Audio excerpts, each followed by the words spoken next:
Good evening and welcome to the local news. I'm Dick Murphy and I'll be your host for the next 60 minutes. I think you're going to enjoy this show this week. I'm sure you will. We're very fortunate to have 3 members of the Stoughton Police Department as my guest, and we're going to get into some very good information. Why don't I introduce the 3 first, and then I'll say a few things and then we'll get right down to business. To my far left, we have Stoughton Police Sergeant Brian Holmes. Brian, thank you for coming on. Thank you for having us. You've been a member of the department for how many years? About 17. How long? 17. 17. And to Brian's right, we have Donna McNamara, who is also a sergeant. Okay. Donna, thanks for coming on. You're welcome. Appreciate it. How long in the department? I've been here in Stoughton for 13 years. 13 years. Yes. A couple of veterans, huh? Yes. Okay. And stranger to me, but I think I know you. What are you talking about, strange? No, he's become a friend, I would say. Thank you. Paul Shastany, yeah. Well, Thank you. I think we have reached the friendship, no question. Yeah, we have. Paul Shastany, who I think is going on 3 years as police chief in the town. Over 4 years. Over 4 years? Over 4 years. No kidding. Oh, I April missed 5th, 2010. Oh, okay, okay. That's when I started, yeah. Well, you have certainly done a job, I will say that. And I know No, to I do the haven't. job that you've done, I haven't done a you thing. need a lot of good cooperation from people like Brian and Donna and others. So it certainly shows. It's amazing. I am amazed at the transformation, really. So my congratulations to you and the members of the department. And I didn't used to say that a few years ago on my show, did I, Donna? No, you didn't. It was a different ball game then. Keep it up, Paul. Excellent. Well, Excellent. I just want to say in response to that, I came to the town and my job was to bring out the best in the folks, and they have far exceeded my expectations. And you found a lot of good resources within the department, God. didn't you? Yeah, And they were there all along, right? Yes, they were Right. diamonds in the rough. Right, exactly. I would Yeah. agree with that. That's how So, it is. Excellent. I didn't do it on my own. I Wow. didn't do anything. Well, I'll where tell we you, are is it's, because of it's their work. very much appreciated and very much recognized. Let me just start down the end. Very shortly here, we're going to get into a topic that I am very concerned about as a person who's on regularly on television, and that would be drug abuse and the toll that it's taking. And talking to you, Chief, just before we went on the air, I think we're going to try and get on kind of a regular schedule with you and some members of your department every several weeks or something on the show, if that's okay. We'll do our best. Talk about, okay, that's fine. Maybe I better start with you first of all. Just give a little prologue to what we're going to see. They have a public service little film that they've been showing on this local, right here in the Stoughton studio, and I just saw it before we started this show. And why don't you tell us what this is about? And Sure. And we'll show it. It's, what, 2 or 3 minutes, Brian? Yep. Okay. The subject of opiate overdoses is not new, but it came to a head last year with all the overdoses that we were seeing across the Commonwealth, and it is a major health crisis. And as first responders, police officers, we arrive before ambulances in many cases when there's a crisis for health Right. or any 911 driven call. And what we did is to take the bold step to address the issue of opiate overdoses as it relates to nasal Narcan or naloxone. Nasal naloxone or Narcan is the antidote for a heroin overdose. Anyone who's had surgery, when they're in the recovery room, they're administered naloxone to bring them out of their if you will, sleep. So naloxone, as it relates to an overdose, immediately reverses the effects of an overdose. How soon does the person who's overdosing have to take this or have this administered to them to be effective?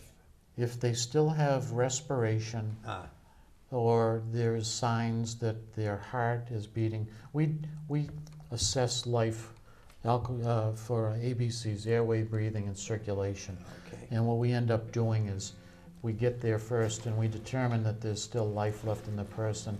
And if we know for, if you will, not certain, but we know that they're experiencing an overdose, we can administer this. Okay. And the benefit of this is that it saves lives. Our core mission, whether it sounds odd or not, is we care about human life no matter who it is. I know you do. And that's our function, is to be there to save lives. So going on point to what you wanted me to talk about, we became the first police department in Massachusetts to issue naloxone to all our police officers that were not, it was not equal, it wasn't available before last year. There were just 2 towns, 2 cities, Gloucester and Quincy, that through the pilot program for the Department of Public Health, they carried it.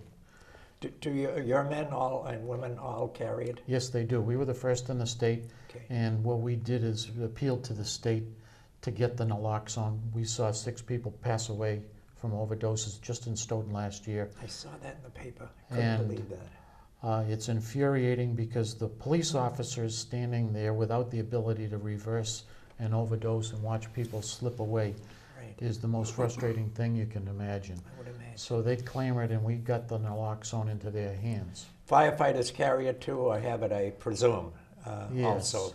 The firefighters, advanced life support, the paramedics, they're prescribed the medicines for life-saving, so an EpiPen, all of the different various medical emergencies that would require a medicine, they carry it.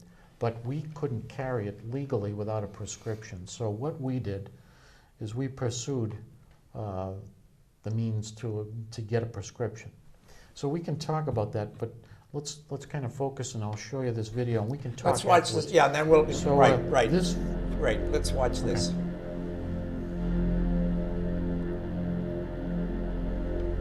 Joey! Joey! Joey! Joey! Oh my god! Oh my god!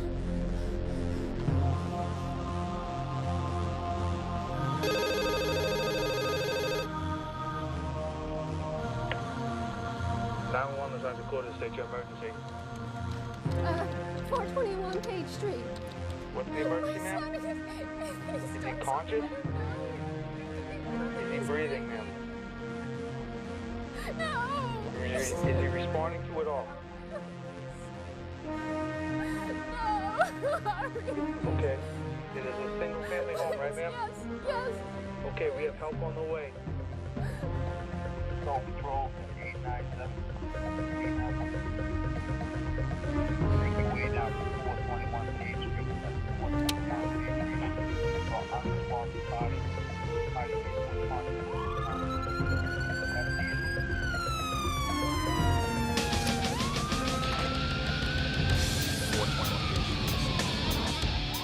Responsive me out.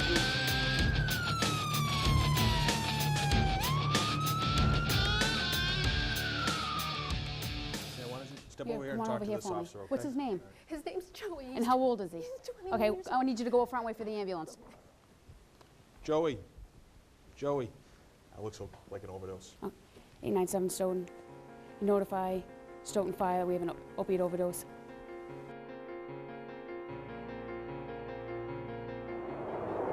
Joey! Joey!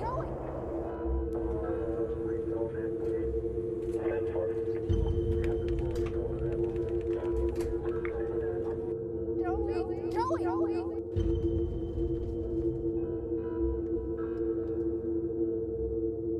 No!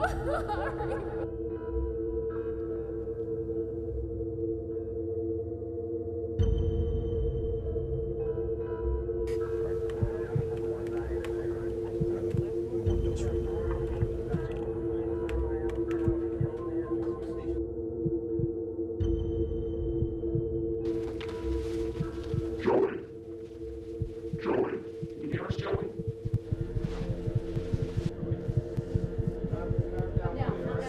Get off! Sick, all right? The fire department's on the way. Try to calm down, relax. Clean it up and go to the computer. Relax, all right? Just roll over on this side, okay?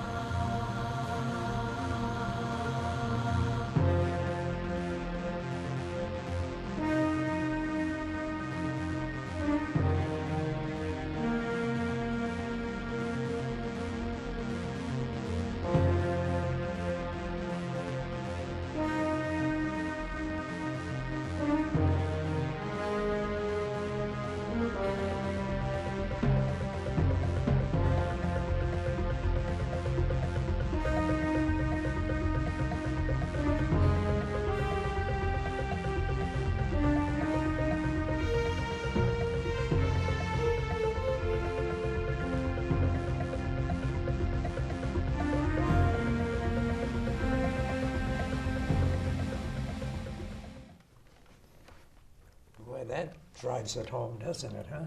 Wow. That's the typical overdose response. How do you know that it's an overdose to begin with? Say if you're a parent that suspects that someone in the house is using drugs, but all of a sudden they become unconscious, is that what happens? Most people, family members and friends, Yeah. will know. There'll be paraphernalia, there may be some drugs on scene or a hypodermic. But when we arrive, we do a quick assessment, we ask.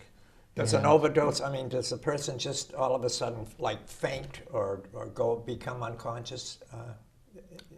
After they receive the No, I mean, opiate, before, how does a parent know that they're overdosing they may from discover drugs? someone in the like may discover a son in a room. He's passed out. He's got agonal breathing. That's what I'm, Usually, what you'll see is that they call it the rattle. You've heard that expression. yeah. People sound very strained in their breathing and their sound. They make sounds like they're about to stop breathing. Is there a typical time when the overdose begins that if something isn't done, that they are going to die? Are they going to Well- die if untreated? They will die. I'm not going to speak about the time because they're the experts. But Oh, what I okay. can say is that when it's recognized by someone, we are very concerned about the reporting. Call 911. We're not interested in prosecuting people. No, I understand. We're interested in saving lives. That's why Good.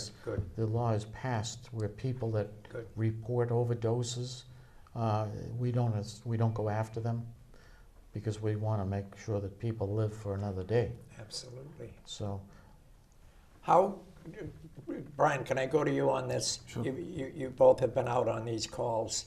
How quick does this Narcan work once it's administered? Well, the officer that was in that public safety announcement video is actually the first officer to administer it in the field and effectively have a reversal of the effects of the opiate. And he said it took about 45 seconds. But That's all, huh? every case is different. It depends on how much they have in their system. It depends on how long they've been unresponsive. Every case is going to be different. But in that case, it was about 45 seconds. Oh, wow. Donna, you been out too Yes, on them? yes. When you arrived at these scenes, is the person unconscious that we're talking about the person that's going to receive this Narcan? After they've injected the drug, usually what will happen is they'll go into respiratory arrest, which is they'll stop breathing first, or they'll go into an agonal breathing state. You mean If- after they After they from the administer drug, from the drug. before Narcan And is so the opiate administered? goes on the brain receptors, and it tells the brain to stop breathing. And eventually, if that's not corrected, they'll go into cardiac arrest. And if that isn't corrected, they will overdose and die. How does an overdose occur? I mean, I don't understand. Somebody is it a certain type of drug that can cause it, or is there a certain dosage? I'm just wondering. Say if you had parents that would just didn't realize that they had one of their youngsters on drugs, and all of a sudden the kid faints or something, or goes unconscious. Certainly, many times there is signs that they're using opiates, or whether it be in the pill form or in Okay. heroin form. Okay. You're looking for hypodermic needles, baggies with a off-white powdery substance. Okay. That's what the parents should be looking for. Pill bottles, pill crushers, any type of paraphernalia that they'll keep in their room. Hypodermics especially, because they can get them at the pharmacies, Okay. and they'll inject it into their body, usually in the arm, but they will find other locations. How would they know that? I'm just trying to pin this down. How would the addict themselves know that they were overdosing, or would they know it, or do they know what? Is there such a thing as a limit? Like somebody that drinks alcohol called pretty tolerance, much you knows mean? on the fifth beer or something he's going to start. Can you answer that? I will just start it and then they can finish it. Most people that are using drugs illegally know their tolerance. They do. They know how many dosage units they can administer to themselves. To get high and safe. Right, and what happens in the street drug culture is the drugs are adulterated. There may be some other chemicals added. The potency isn't regulated. This isn't an FDA. So they figure they've taken a regulation. certain amount, and then maybe it's Well, more than you that. know, it depends on what they're getting. And in the drug world, sadly, people pursue the high, and the stronger the medicine, if you will, the more in demand it is. But there's that delicate balancing act where they've exceeded their body's tolerance and they go into an overdose. How long does a typical overdose last? Is there such a thing as a typical overdose before you could get the Narcan into them? It all depends on how much they've taken, the amount that they've ingested into their body through the hypodermic needle. And if we haven't gotten on scene and assessed the patient and administered the Narcan within a reasonable amount of time, once they go into that respiratory arrest, if that's not corrected, they will go into their cardiac arrest, and their heart will stop beating. And if that's not reversed, So once they stop breathing, you can still administer that, and it could still work. yes, But if the cardiac, you can still administer it. even with the cardiac, Yes. You're going to take life-saving actions. You're going to start doing the ABCs of CPR. You're going to administer the nasal Narcan into the nostril, and you're going to continue with your CPR. And then you're going to get the Stoughton Fire Department to respond. And then they're going to assist you. but is there a maximum amount of time that the parents would be dealing with? All of a sudden, there's their teenager stretched out, and he seems to have fainted or whatever, Go ahead. They're not going to come out of it on their own. If somebody's Say it overdosing, again. they're not going to come out of it on their own. There's no time frame. The time frame is basically climbing the stairway to heaven. So if somebody's overdosing on an opiate, the only thing that's going to stop that process from resulting in death is the administration of Narcan, intervention from Stoughton Fire, intervention from the police department, emergency services. The overdose is not going to reverse itself once respiratory arrest has started to settle in, because it's going to eventually put you on the railroad tracks to cardiac arrest and then death of your brain. So the only thing that's going to stop an overdose when somebody's at the degree where they're not breathing anymore is outside intervention, which is somebody, a friend, a family member calling 911. And just to make it specific for your audience, This Narcan is only designed to treat one type of overdose, and that's opiates. Opiates overdoses can occur when you get a legally prescribed drug. Somebody could get a prescription for Percocet from the dentist and take too many of them and result in having an overdose. So this That's not an opiate then, huh? Percocet is an opiate. Oh, it Opiate, is? Yes. Okay. You get oxycodone, OxyContin, Percocet, Percodan, fentanyl. All these are opiates that can result in an overdose if you don't take it, like the bottle says, as directed. But what did you say wouldn't be effective if they took if they started respiratory arrest, if that had started, well, the Narcan won't work, is that correct? No, what I was saying is that the person is going to die. There's no set criteria for a time frame that we have to get there. If somebody's having an overdose and they're already at the point where they've stopped breathing, Right. the next step is cardiac arrest. The only thing that's going to stop that process is the arrival of Stoughton Fire, the arrival of Stoughton Police, a private ambulance service, a mutual aid ambulance service. So help has to be there in order for the person to come out of the overdose. Is there a model period of time that an overdose can occur? I'm just trying to pin this down to. No. I mean, That's in other the words, difficult part somebody's- about it. No, no one knows.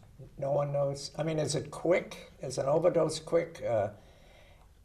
So you're saying from the time of the use of the drug Yeah. until they're Till- overdosed and unable to breathe on their own, they're going into Till the death. overdose. Is that when It an depends overdose on has the begun? tolerance. When The they tolerance level, physiology plays a part in it. Okay, that's what I'm getting at. Yeah.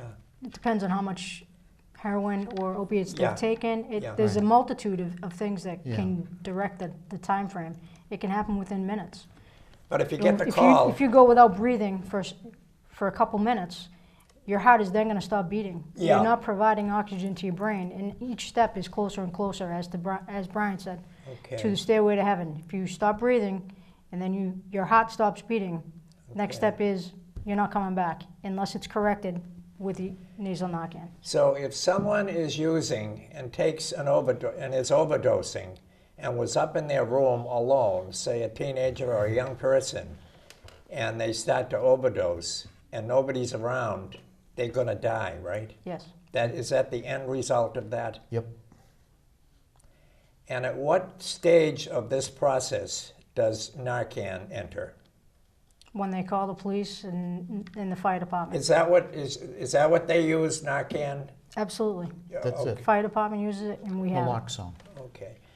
And if parents could have this, if they knew that they had somebody, a young person on drugs and they're trying to get them off drugs, can they get, is it a prescription thing or can they just buy it? It's prescription? It's prescription. Like for a while now, you've been able to, in some cases, go to your primary care physician and say, hey, I have an opiate addict in the family. Yeah. Is this something you can do? And they'll write a script for this. There's different forms of this. This is the most recent. This is a nasal injectable Narcan. There's intramuscular and then there's IV stuff. But Okay. it's been around for a long time. But getting it directly from your primary care physician is a trend that's been going on now for over 5 years. Okay. So people that have someone in the house that they know is using, they could get that through their doctor then, Yep. Yes. pretty much, and then be on the lookout, huh? Right. What's the first, is there any sign leading up to before they become unconscious? I mean, can you tell if you're around somebody that you know they're using and they're telling you, well, no, I'm off all right now, and okay. Just like going to the emergency room and getting an injection that puts you to sleep for whatever procedure. When people nod off, you'll know. It's a fast-acting drug. Most heroin that causes overdose, from the time of injection to overdose, it's not a long time. My day, liquor was the big thing, and I guess it is in many cases still. There is. But how do people get alerted to the fact, young people, let's talk about young people. I think primarily that's what we're talking about. Why would they try this stuff in the first place if they realize they're really flirting with death? Now, having a few beers, you're probably not going to die, like back when I was younger, you know what I'm saying? How do you get that across to the teenagers that this can kill them? It's like drinking poison, isn't it, really? Kitchen table. Yeah, the Am I difficult asking part. the right question? No, You are, you you're are. right on it. Yeah. You hit the nail. The difficult part about it is that kids think they're invincible, so they're gonna try anything. that's right, So they they do. started alcohol, It won't maybe hurt they me. started off smoking marijuana and they liked being high on marijuana, and then they try something new, so they're gonna experiment. And maybe they found some medication in a medicine cabinet, and they took a couple pills, which were Percocets, and the next step is they're hooked on them. Because it is an opiate, it is prescribed, and that's what people have that misconception, is that they cannot get hooked on a prescription, and they can. It's an opiate, even though it's prescribed medication, and people are getting addicted to that. And then when they can't afford, because the Percocets cost a lot more, Yeah. they'll go to the cheaper version, which is heroin. Because again, they're just trying to chase that first high. Heroin is an opiate then? Yes. Okay. Painkiller, if you will. All right, but if they have a dealer that they're dealing with, right? I don't know how this works, to be honest. I've never been involved with it, or anyone that I know. Is there a safe limit? You know, if they want to No. get that high, that's what they're seeking, No. I guess. No. There's No. no safe limit for. No. I mean, It's- if somebody said, "Well, you just take this much and you'll get a nice as high," we and said- you're, As no. we said before, I'm trying to ask the the questions that I street think. drugs are packaged, transported, and marketed in less than ideal conditions. Yeah, I would. I'm sure. You wouldn't ingest something that was swallowed in a balloon and then shoot No. it into your veins, yet No. stuff like that occurs. There is no guarantee that the purity or that what you're going to take is what it is. Okay. Therein is the problem. People don't look at that and say that's a factor that's going to cause me not to use it. The street drug culture is driven by one thing only. That's the need to get high and greed. And what? Greed, Greed. which now is the reason that we're employed, because crime goes with drugs. But Right. I want to just dip back to what you just said. Mm-hmm. The topic of addiction has to be brought up at the kitchen table. These are subjects that people tend to shy away from because it only happens in the urban, gritty areas with dirty people with criminal backgrounds. Yeah. But it's happening to star football players. It's happening to people that have had back surgeries. It's happened to people that have, through no fault of their own, become addicted and can't get the drug anymore from their doctor and look for that from the street dealers. But the age of first use is critical when we talk about addiction and substance abuse. Does it usually start with marijuana? I It- maintain that any drug use starts with that. Am I wrong on saying that? Well, yeah, you're not wrong. What we know, and this is it's not an earth-shaking bit of information, is No. that human beings like altered states. They want to feel different. And if it means spinning around as a little kid in your backyard getting dizzy, or an adult injecting heroin, Yeah. it's an altered state of consciousness, produces a feeling that's pleasurable, and therein is the human condition. It's been around, alcohol's been around for hundreds and hundreds of years. and it's killed people. It's killed people. Not But- as many but as the now- drugs, though, I'll bet. But fast forwarding to opiates, this has been an unpleasant subject for a lot of people to discuss politically, socially, and in this country as a profession. A lot of the people that produce the drugs are now coming around to say we have a hand in producing what's an epidemic, what's causing an epidemic, and they're working at it. Going back to the reason that we're here is we, the police officers, protect the public, you folks, You see the final result of that network, right? and we see the destruction, the damage. We pick up the people on stretchers. That's what We I pick mean. up the people in handcuffs. We put them through the system, and the answer is not arresting people. Right. That's one part of the answer, but we're not going to arrest ourselves out of the drug addiction problem. It's a social problem. It's a family problem. And that problem needs all of us to link hands, to identify means to eliminate the risk.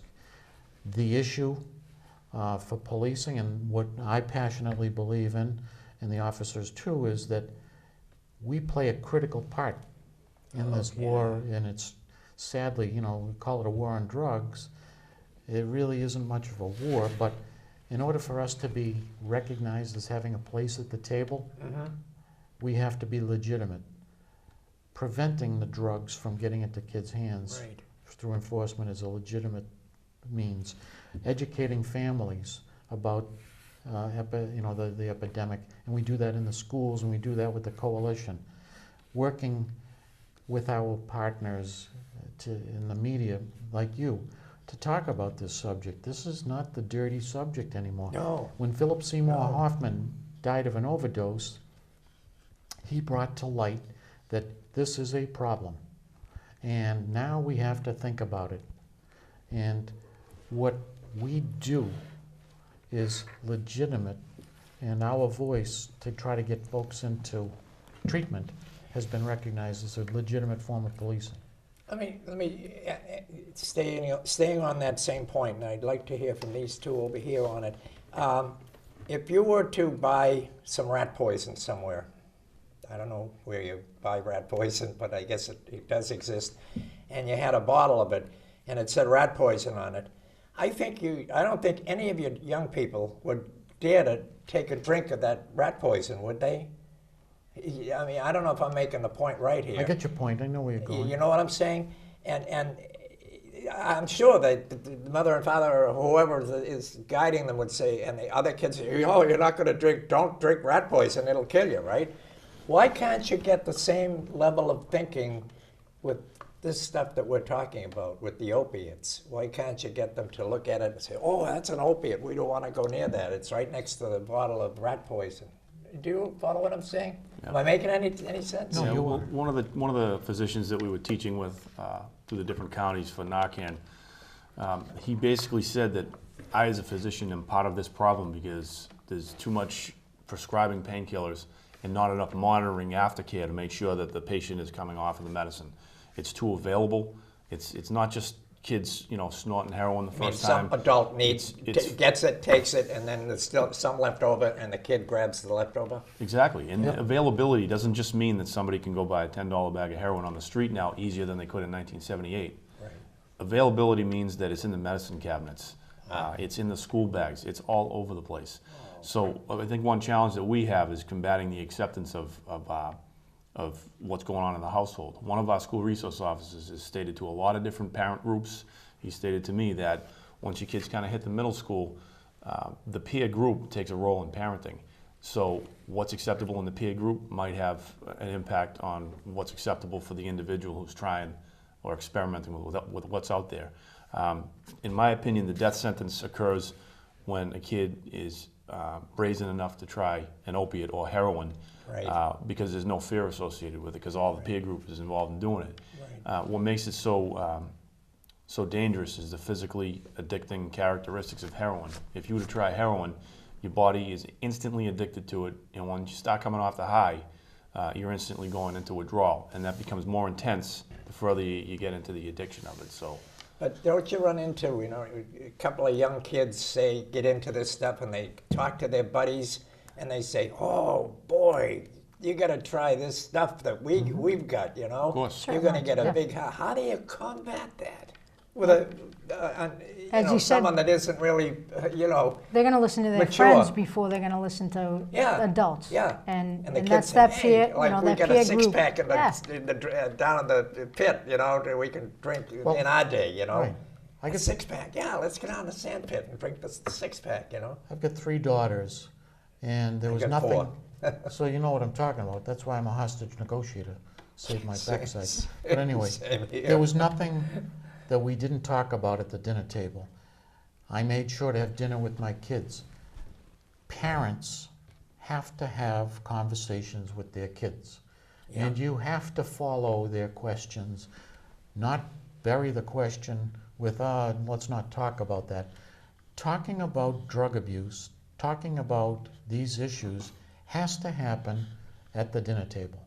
Because if you don't, then it's gonna take place in the courtroom, or it's gonna take place over an emergency room table. But a big factor there is a lot of the parents are not aware of this stuff. My daughters weren't attracted to drugs, but we talked about it. You take the news, right? As a parent, you take the news and you have a conversation. What did you Okay. do today? Brian? Did you see this? Brian That's what wants we to do. get in on this. I just, like I said, our challenge is to change the levels of acceptance of certain things that lead to the whole issue. But I can tell you something about Detective Hardy. He's a dare officer. I worked with him for about 8 years before I saw him working in an open house, and he had a table full of paraphernalia and simulated drug stuff. And what was shocking to me was how shocked some of the parents were at what Detective Hardy was showing them. Right. I also learned a great deal about how talented he is with what he knows and what he shares with parents. Right. But that's the whole reason that we're here in the first place, is to create awareness, get the message out there, Absolutely. and you know, talk about the fact that we need to talk about this. Well, I was amazed at how little the dozens and dozens of parents that came through that table Yeah. didn't know. It blew my mind. Well, you're talking to one parent here who doesn't know diddly about it, you know? And luckily, we had no problem. I got 6 kids, so they're not kids anymore, but I don't know anything about this stuff. Well, the kids know because they're going to look everything up on the internet. Their generation is to educate Right. themselves. So Right. if the Right. parents aren't educating Right. themselves The with the same kids could give- information, the kids could give the the adults. discussion's not That's right. happening at home. So they're That's going to right. go on the internet, they're going to look things up, they're going to discuss Yeah. it with their friends. Yeah. And if their parents aren't teaching themselves and educating themselves on what's going on, that's So going to affect their kids. That's part of this whole formula, isn't it? It starts there. The parents have got to find out more about it, especially if they've got young kids. And because that stuff is out there, isn't it, huh? It is. Look at Brockton.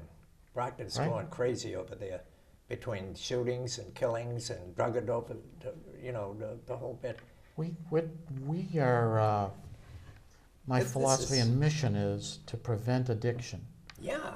And to that end, we have a man in the OSA-DEF Task Force, which is the Organized Crime Drug Enforcement Task Force. He's assigned to DEA.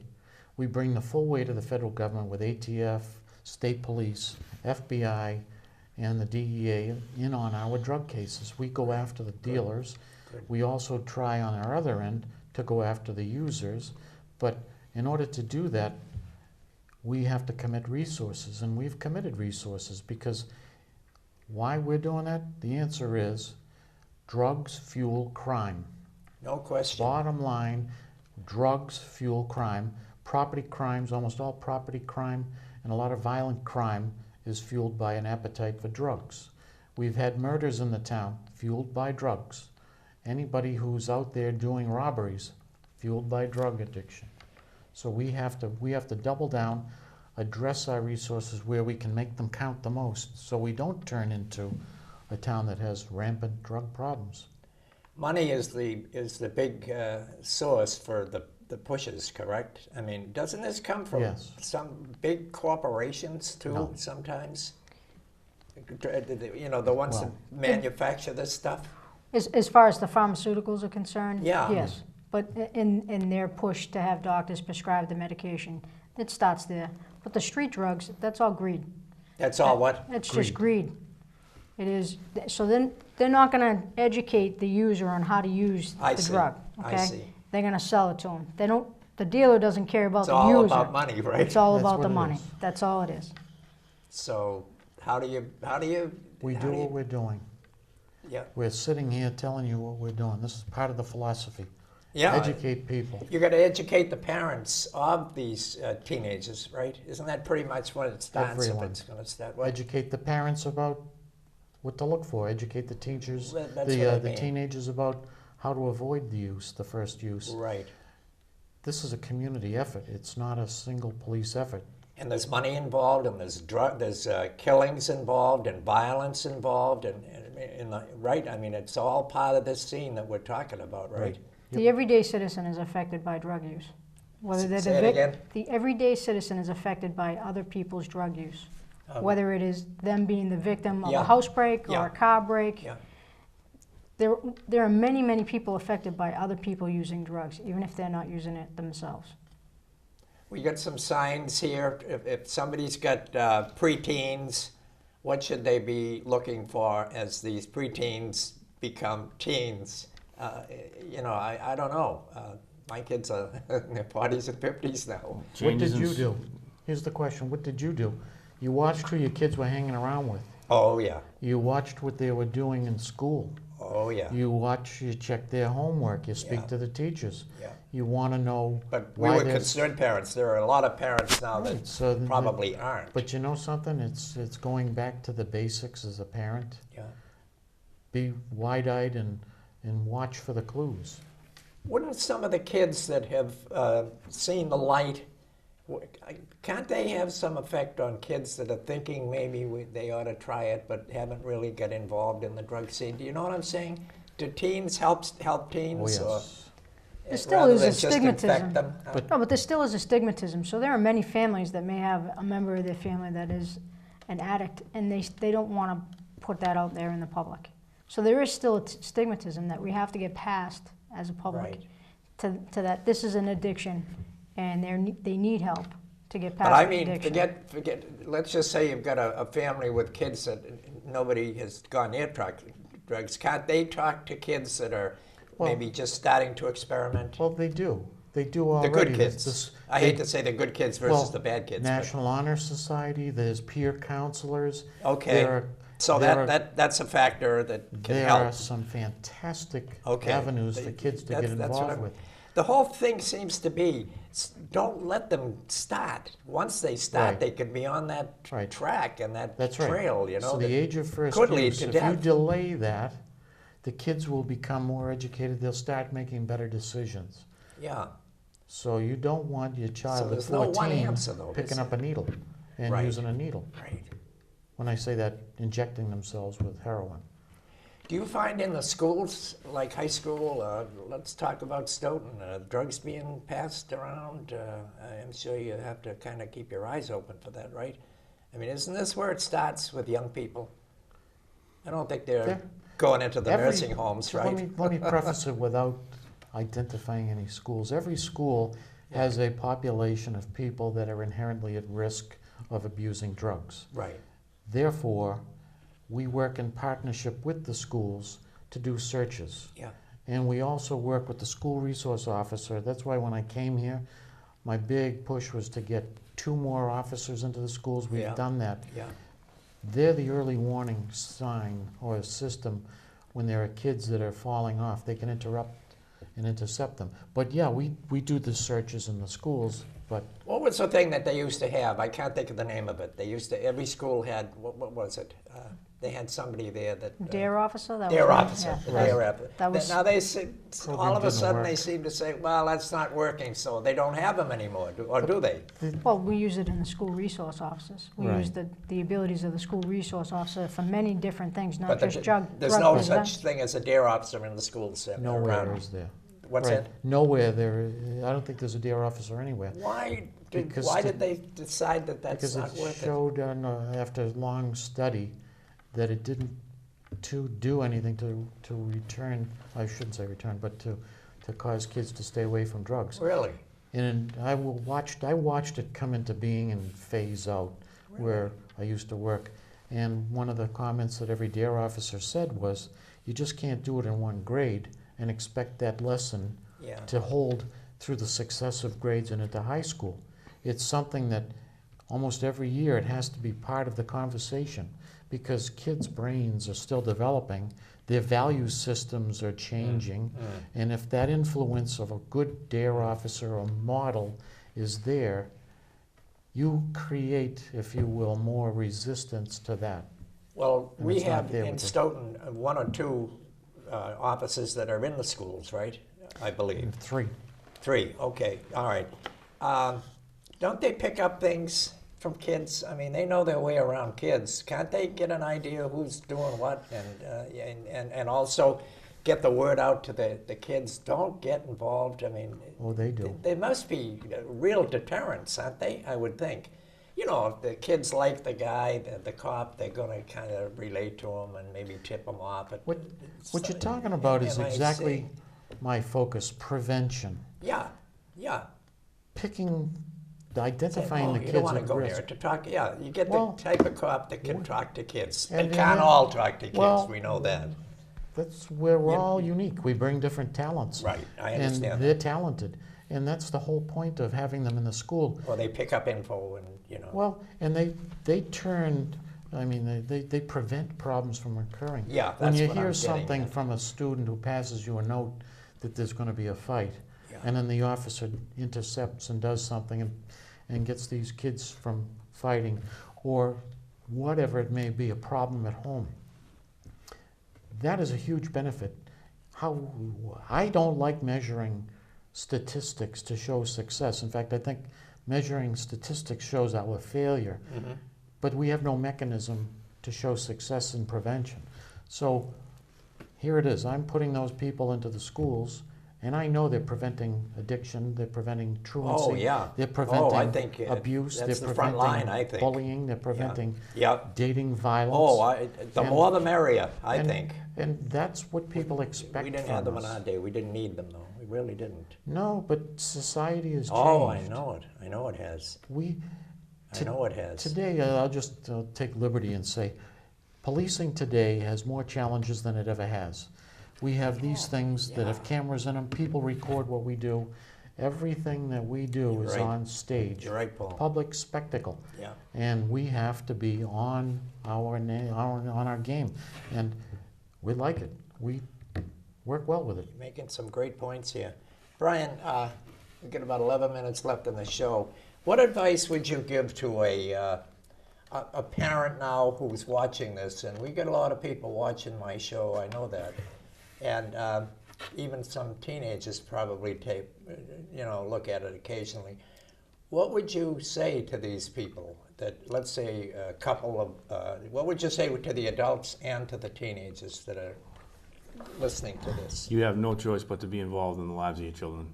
Say it again? You have no choice but to be involved in the lives of your children. You have to know what's going on with them. Okay. You have to make dinner table discussions, like the chief was saying, because you can't avoid this topic. It's just, it's too available, there's too much out there. Right. And you know, in a small way, you can't be your child's friend. You have to Right. have that role as a parent. Yep. You can be friendly, Yep. but you need to know exactly what's going on with your children. Yep. You have to make sure that your medications are accounted for if you're being prescribed medications, because if they're accessible to them, Yeah. that means they're accessible to That's a their big friends. source, isn't it, for kids? Huge. Right. What's right in the house? Yeah. When you're done with the medicine, we have a depository in the station for a safe disposal of prescription meds. Okay. When you're done with it, don't leave your medication sitting around. Get rid of it appropriately. Okay. We want to make sure that it's not available and it's not accessible to these kids. But I think the biggest tool for any parent is to communicate. You have to talk to the kids about what's going on, who they're hanging out with, first and last names, meet the parents, where do they live, where are they going. Good points. Donna, what would be some signs for parents, if money missing in the house or prescriptions missing from the drug cabinet? Certainly, Go into some of paying that. attention to what goes on in your house and actually interacting with your Oh, kids. gee, I thought I had $10 in my wallet. Now Yeah. there's only one. Obviously they learn the tools of the trade if they're going to be using drugs, so they know what they can pawn. So they're going to start Oh, taking really, huh? jewelry. They're going to start Wow. taking, How quick, let me just throw this out. This has been really good. I'm glad we just stayed on this one topic. I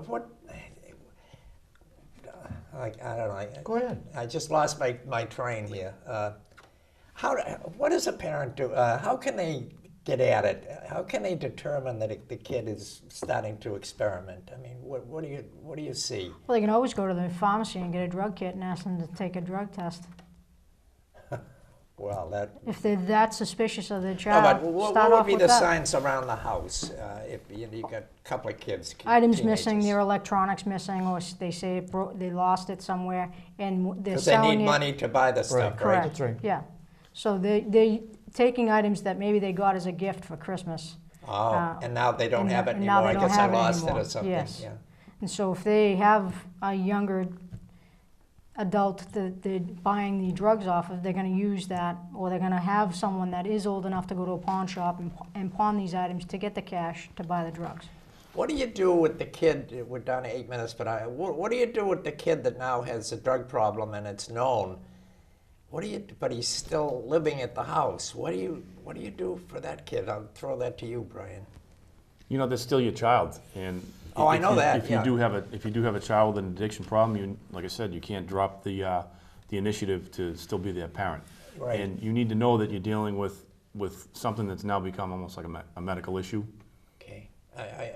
Are we going to show There, this? yeah, why don't, We're down to 8 minutes. See the time there? That's what's left in the hour. Okay. Want to do We're that with you, now? Dick. How are you going to do it?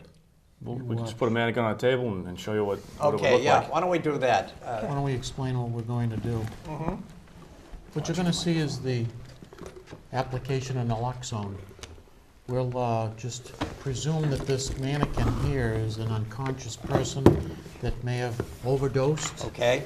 And this person is here, and the arrival of the police officers has just happened, and now these police officers are gonna show you what Now, the has this protocol- person stopped breathing yet? It's not Yes. breathing.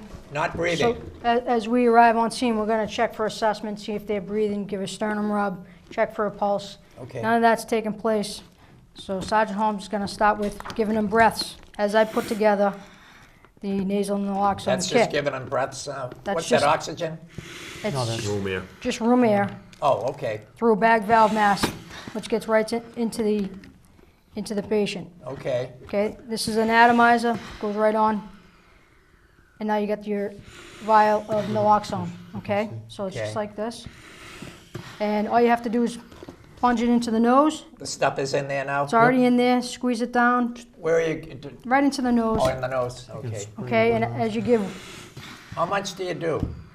1 milliliter per nostril, okay? And it comes So right that's- out in a spray form. So you do two? See, right Oh, there. okay. So you do one in each nostril, and Yes. is that all you need to get in there? Well, depending on how much they've taken, you may need to go and give a second dosage. Oh, okay. All right. And So that if depends you on- give them 1 milliliter and it doesn't work, and you give them the second milliliter and it doesn't work, you may have to open up a kit, in which we carry 2 in every kit, in every cruiser, and then you would just put the second one together. But And wh- administer what a if they're second not one. breathing now? You We bring it first, for them. that's why you did Correct. the oxygen first? Right, Okay. and if after we've given all that and we have not revived them, we're gonna continue with our CPR and begin with chest compressions, and we're gonna wait for the fire department to But you continue on. can't use Narcan again, just the, You can, Oh, yes, you can. yes, that's why I said, Oh, you we're gonna can do give it them, again. we're gonna give them a first dosage, one in each nostril. 1 in each nostril. And then if It takes anywhere from 30 seconds to 3 minutes for it to take effect. It's getting absorbed into the nostril area. So if it takes effect, the person is starting to become conscious now again and breathe on his own and so forth and so on. And if it doesn't, you'll go in for a second time? Correct. If it works, our job is to monitor them and pass on the information about whether or not they've improved to the incoming ambulance crew. Is it, how much can you give? Do you still try, and even if they're not seemingly coming back, would you be on a fourth or a fifth? Well, I would say that after giving 2 dosages, I'm confident that the Stoughton Fire Department's gonna be there, and they have the advanced life. And they have what? They're advanced life trained, Oh, so I see. they're gonna continue with advanced life treatment for the patient. But further you'd than be the through with police the department. Narcan at that point, huh? Well, it just depends on what they discover in the assessment after we've administered. We're gonna pass on the information that we've provided and what we've done for care, and they're gonna continue on that care and take it up to the next level. Have both of you seen it work? Have you been on Yes. calls Yes. where you have seen it work? Someone Yes. is unconscious and maybe even stopped breathing? Have you been on those? Yes. And you have seen, and have you administered it and seen it work? Nope. Not We've administered. only had it administered once in the field. Like I said, the Officer Carmichael from the Oh, I promotional see. video. Oh, I see. He's the only guy on the department that's used it yet. I've been to medicals with Stoughton Fire. Oh, you the you town said doesn't- you saw it. I thought that No, meant you. I yeah. saw it being used. We've They gave seen it it. intravenously, and it worked. And the video depicts the kid coming out of it and getting a little bit combative. The last overdose I went to was Stoughton Fire. The individual did become combative. Really? So there was myself and there was 5 of them. Get And a it was hold of good to them, have huh? them there. Yeah. Wow. You know, I mean, Stoughton Fire's got some very talented paramedics. The town doesn't know what a gift they have with what they have in But their level of oftentimes, care. the first one on the scene is the cop, right? Right. I Correct. would assume. Right, yep. Yeah. But the fire department's been using the nasal Narcan for some time now. Right. No, So- I mean, I But understand it's a it. tool in our belt to assist the Right. citizens of the town. Seconds So- are precious, you know. Oh, The human yeah. brain is what we're talking about. Yeah, 5 minutes yeah. and you're gone. So you guys have seen it work. You have seen it work. Absolutely, Oh, yeah. yes.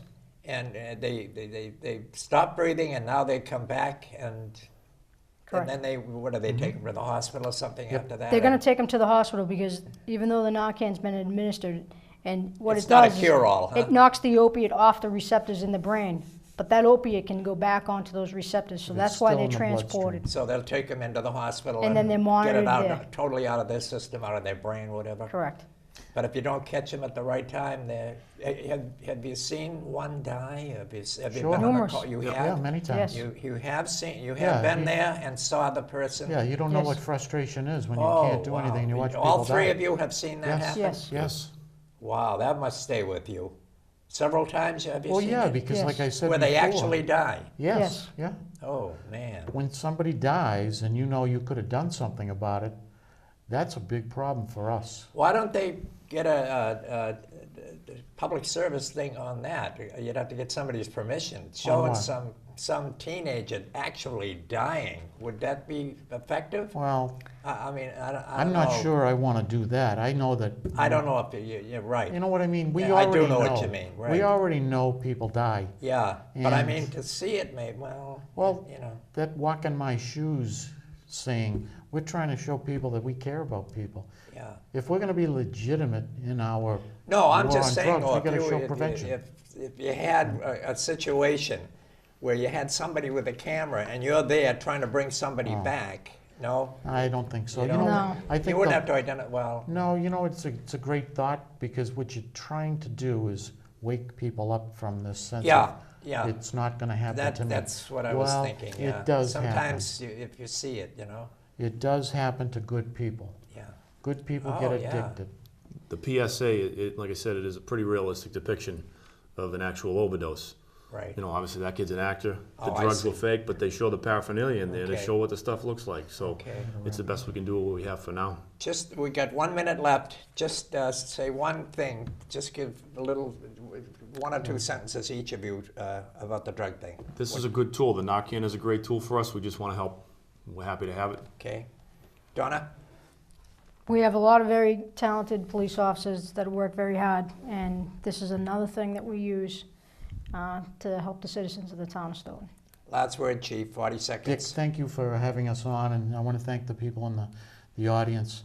Boy. We're committed to saving lives, and that doesn't stop with legal boundaries. We got this over the objections of DPH, and we broke the back of DPH. I don't want to say it too loud. So now all first responders in Massachusetts are carrying that because of our hard work, the officers.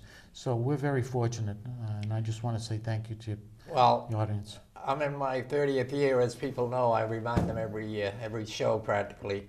This is the best show I've ever had. Well, And I've had over 1,000 shows. It's the best one I've ever had. Well- Not just saying it because you guys are here. Dick, it's very kind of you, and Well, we just do so much. It's over now. this is where I think a show like mine can help. Yeah. And this is the best one. I've had well over 1,000 Thank you. shows. I appreciate Okay. that. Thank you very much. There's much so much that we appreciated. do here. We build communities. We just don't police I them. guess so. We'll have you on again. Really, thank you very much. Thanks You're for having welcome. us. Boy, that was good. I'm glad we stayed just on that topic. I had a whole bunch of questions and I thought to Oh, yeah. myself,